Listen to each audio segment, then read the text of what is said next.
She didn't enter the room to be seen. She entered as if she belonged, quiet, poised, unshaken by the noise. The others talked louder when they spoke, the narcissist always the epicenter, the one who pulled focus like gravity.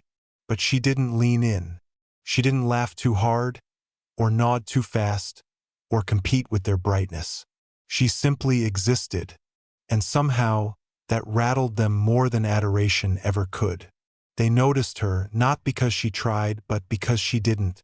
She didn't fill silence. She listened. She didn't flatter. She noticed. It was the first time someone had really looked at them, not to admire, but to see. Their charm, the rehearsed wit, the well-timed smirks, didn't land the same way on her. She didn't reward it with gasps or giggles. She just watched. And in that stillness, something shifted. It was like staring into a pool of water, calm on the surface, but deep enough to drown in.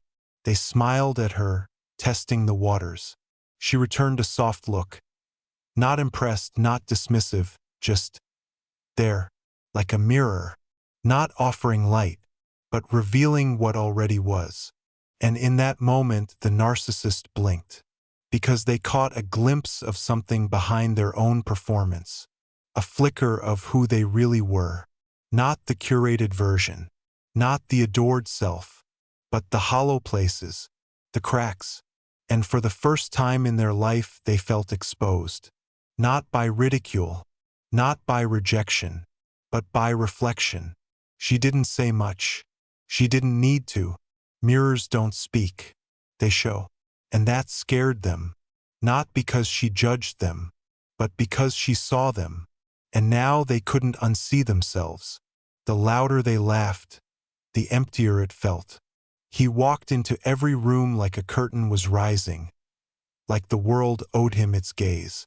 He greeted people by name, touched shoulders, made jokes too fast and too loud. Everyone smiled. Everyone nodded. They always did. He thrived on it, the spotlight, the validation. He told stories he had told before.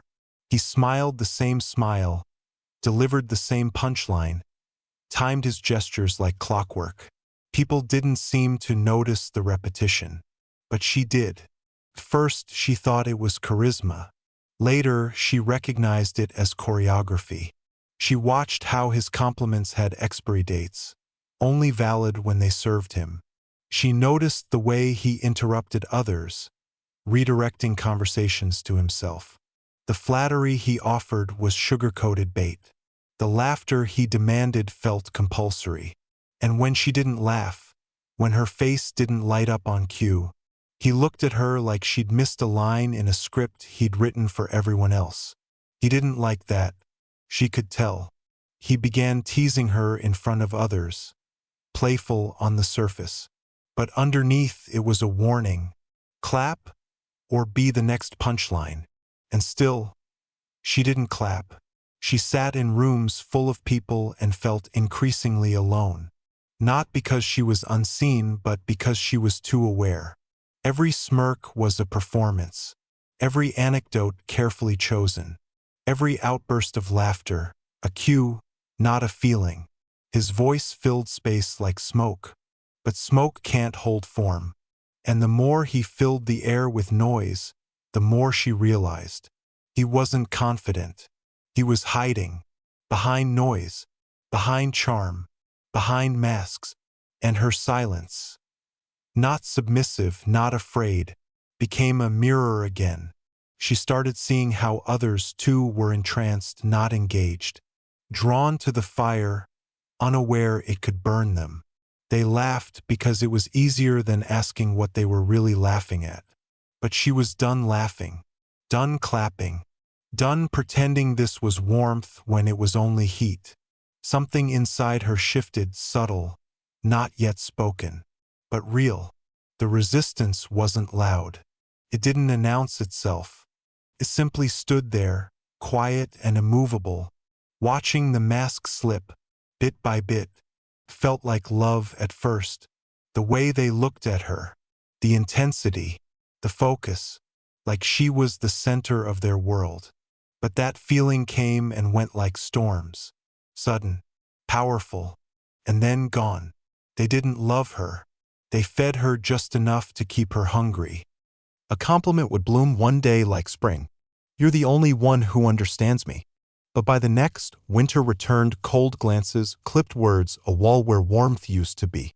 And she tried harder. She smiled more. She asked how to be better. She apologized for things she didn't do, because their silence hurt more than the blame. They never yelled.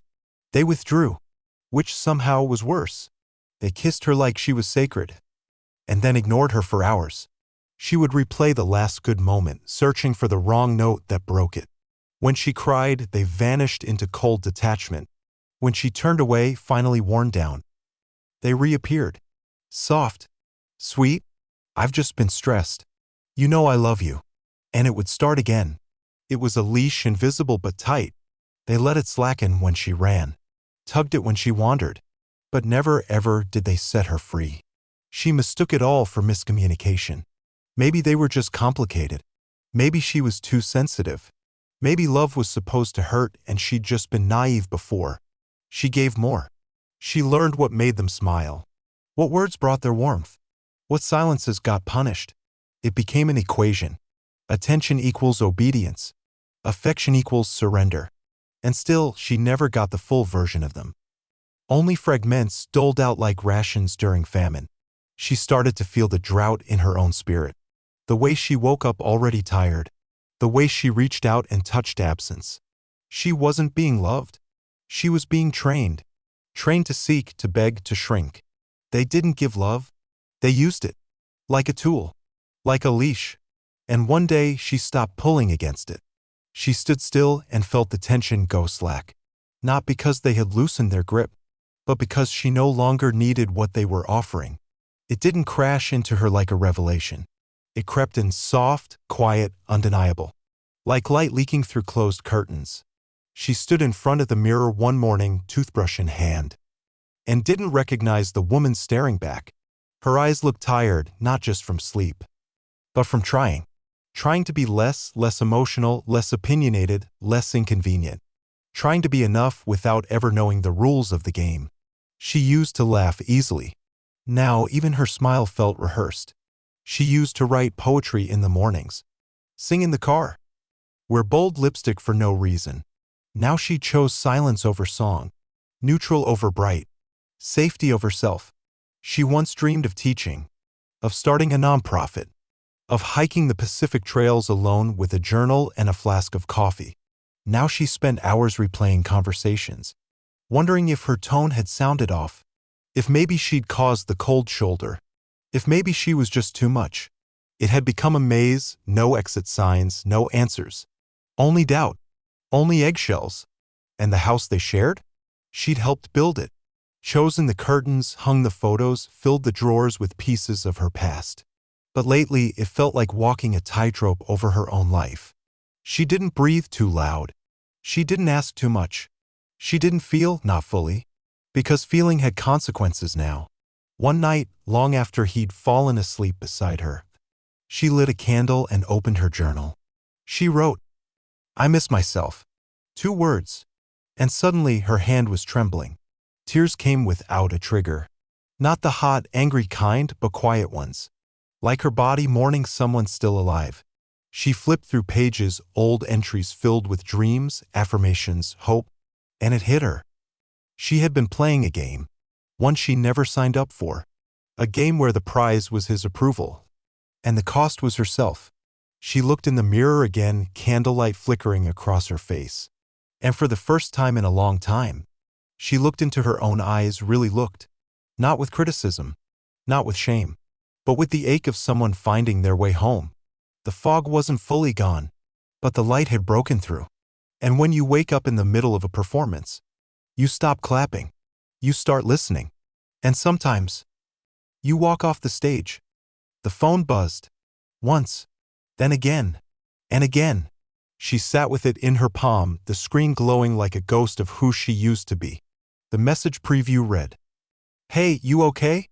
Then a meme, something stupid like they always sent after arguments. Then, "Remember this?" A photo from a weekend she had smiled through with cracked teeth. Her thumb hovered over the screen. Old habits rose quickly. The urge to respond, to ease tension, to smooth things over even now when there was nothing left to salvage. But something had changed. This time she didn't answer. Not out of cruelty, not out of anger, but because she had nothing left to explain. How many times had she tried to make them understand? To speak calmly, clearly, even while her own heart was screaming? How many times had she been met with silence, deflection, or worse, blame? She had bled in lowercase, begged in emojis, screamed in whispers. And they hadn't heard a thing. So now she said nothing. She placed the phone screen down on the table. And for the first time, the silence felt clean. There was fear, yes, a tremor in her chest. What if they got angry? What if they showed up? What if they turned everyone against her? But under that fear was something steadier. Something still. Peace. The kind that comes when you stop asking someone to value you. They kept trying. The texts became longer. Then desperate. Then cruel. You always do this. You're being dramatic. I never meant to hurt you, but you're not easy either. No one will love you like I did. But it didn't land. Because she had stepped out of the arena. She was no longer a player in their story. She read the words and felt nothing but distance. Like watching someone yell through soundproof glass. All noise. No reach. She deleted the thread. Not in rage, but in release. As if sweeping dust from a windowsill that had long been closed. Then came the moment she didn't expect. She passed by a mirror. And paused. For months, maybe years, her reflection had felt foreign. Diminished. Dim. But now, she looked herself in the eyes. And she was back. Not loud. Not triumphant. But whole. The mirror didn't flatter. It didn't need to. It reflected something real. Someone who chose herself. And somewhere, far away. In a room she no longer entered. He stared at a screen that stayed dark. No emoji. No closure. No mirror. Just silence. And that silence? It shattered him. It didn't take long. It never did with them. 1 week later, their profile lit up like a theater marquee. New photos. New lover. New captions brimming with declarations. Finally understood what real love feels like. You're my peace, my forever. The smiles looked practiced. The eyes too wide. Like someone trying to look happy instead of being happy. She scrolled slowly, curiously, but without ache. There was no sting. Only recognition. It was the same performance, just a recast. She wasn't watching a love story. She was watching a stage play. The lights were bright, the set was extravagant, but the script hadn't changed. Act 1, intensity. Act 2, idealization. Act 3, implosion. And she had played her role before, the muse, the healer, the emotional sponge. But now she sat in the audience, silent and still, finally seeing the wires behind the magic. Mutual friends sent screenshots. Look familiar? She's just like you. He moved on fast. But she didn't feel replaced. Because she knew it wasn't about her. It was never about the person. It was about the mirror. And that's what they were chasing now. A reflection. Someone who would nod at every story. Laugh on cue. Stand in the spotlight but never block it. But something was off this time. The lines didn't land the same. The applause was thinner. The mask heavier. Without empathy to reflect them. Without that steady, non-judgmental gaze that saw beneath the act. They floundered. Because they didn't know how to exist without an audience. And their new partner? She looked dazzled, yes. But dazed too. Like someone swept up in a storm dressed as a dream. And the narcissist? They smiled wider.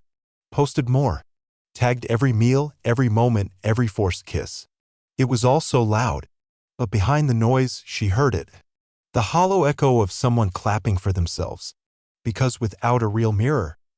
Without someone who could see the darkness and still hold space. The illusion was collapsing under its own weight. And for the first time, it wasn't her falling apart. When the silence stretched too long. When their charm didn't draw her back. They didn't reach out with softness. They came with fire. You've changed. You're not the same. I thought you were different. You're just like everyone else. Each message sharpened like a blade dressed in wounded innocence. But the words didn't land. Not like they used to. Before, she would have responded. She would have explained, reassured, reached for peace at her own expense. Not this time. Because now she saw the truth. This wasn't pain. It was punishment. A tantrum from someone no longer in control. They weren't grieving her. They were grieving their power over her. She saw it clearly in their patterns.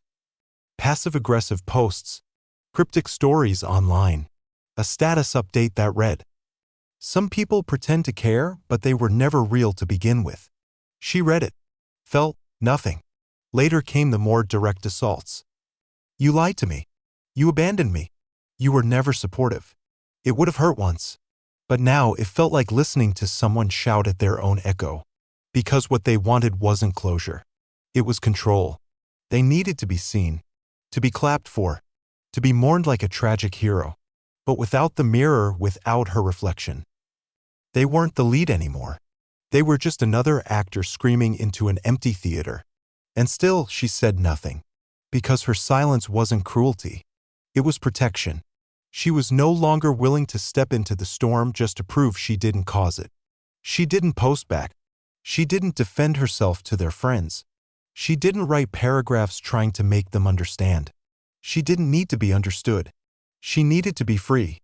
So when the rage arrived disguised as heartbreak, she simply watched it pass. Like thunder in the distance. Loud but too far away to reach her. And in that stillness, she realized his fury was never about her absence. It was about his invisibility. And now that she no longer reflected him, he couldn't see himself at all.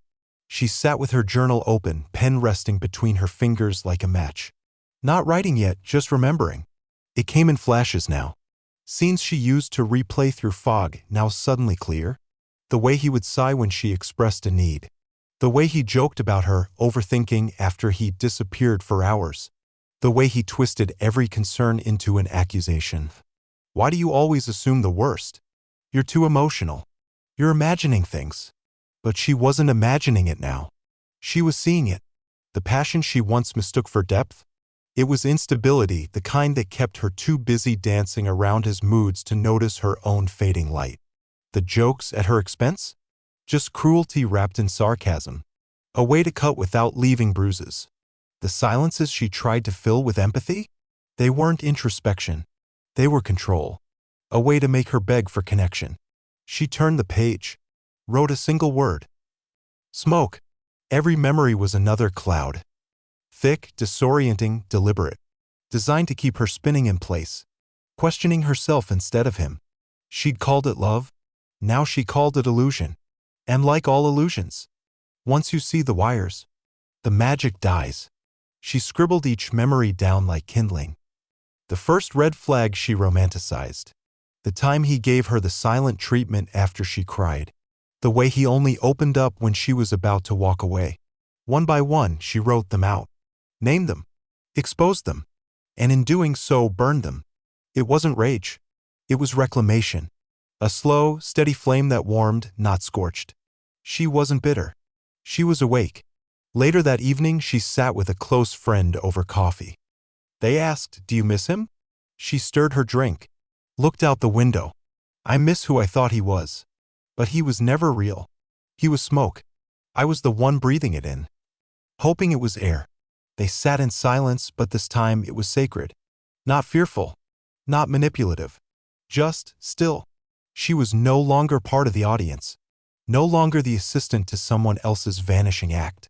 She saw the strings. She saw the trapdoor. She saw herself finally, not through his lens, but through her own. And what she saw wasn't broken. Wasn't weak. It was a woman standing in the ashes. Smoke rising behind her. Light on her face. Awake. There was no storm. No final argument. No shouting match to punctuate the end. Just a stillness. The kind that settles right before sunrise. Where the world is hushed, expectant, holding its breath. She woke up early that day. Not out of urgency, but clarity. She made tea. Watched the steam rise. Felt her own breath match it, slow, present, unshaken. The decision had been made long before this moment. Today was simply the follow-through. No suitcase thrown open in a frenzy. No scrambling to escape. She moved gently, folding clothes, unplugging chargers, deleting his name from saved Wi-Fi networks. She packed only what belonged to her, because everything else she'd already let go of. Her phone buzzed, a name she used to run toward. She turned the screen over and powered it down. There would be no reply, not out of cruelty, but because the conversation had already ended inside her. She stood at the front door, hand on the knob. Paused, not to second-guess it, but to thank herself. For surviving, for seeing, for staying as long as she did, and for choosing now to walk away. She closed the door behind her. No slamming, just a click. A door locked, a chapter sealed. She stepped outside, bare feet on earth, like starting over without pretense. The air smelled new. She hadn't noticed how heavy it was before, how her lungs had grown used to tight spaces and filtered breath. Yeah? Now she inhaled fully, and for the first time in a long time, it reached all the way down. There were no words, no final monologue, no need to make them understand, because freedom doesn't need applause. She crossed the threshold like a bridge, not fleeing but arriving, not escaping but choosing. Every step forward was a return to herself. And the silence behind her? It wasn't lonely. It was sacred. A space where healing could finally echo, where the noise had fallen away, and all that remained was truth. She didn't look back, because everything worth carrying was already with her. They're still performing, still posting curated captions, still scanning every room for wide eyes and open admiration, still searching for someone, anyone, to play the role she once filled. But the stage feels colder now, the laughter thinner, the reflection dimmer, because the mirror is gone. Not broken, just removed, lifted gently from the wall and carried away by hands that finally knew their worth. He scrolls through old photos sometimes, reads old messages waiting for a reply that will never come. He repeats his stories to new faces, but they don't stick the same. He finds someone new, she smiles, nods, adores. For a while. But then the cracks show. The lines falter. The applause fades. Because it wasn't about connection. It was about reflection. And no one else mirrors him quite the way she did. No one else stands still in the storm with calm eyes and soft truth. He'll keep searching. But what he's looking for is not a woman. It's a stage light. A script. A version of himself he can only see when someone else believes it. But she no longer believes it. Because she's gone, not in rage, not in drama, but in peace. Her world is quiet now, and full. Mornings are slow, warm, uninterrupted. She makes her own coffee strong the way she likes it. She doesn't flinch at silence. She welcomes it. Her laughter is real again, rising unexpectedly, bubbling without permission. She writes again, walks barefoot through grass, speaks only when she wants to be heard, not when she fears being left. And when she loves now, it is not to prove she's worthy. It is because she is. The people in her life see her, not a projection, not a fantasy, her. And that, finally, is enough. No one needs to understand the whole story. She's done editing herself for other people's comfort. She doesn't correct the lies he tells. She doesn't read the script he's still acting out. Because her story has already moved on. And in that still moment, standing on her porch, face tilted toward the morning sun, a breeze brushes her cheek like a blessing. She closes her eyes and smiles. She didn't win with revenge. She won with returning to herself, to truth, to peace. And far behind her, on a stage built of mirrors and shadows, he's still clapping for an audience that no longer exists.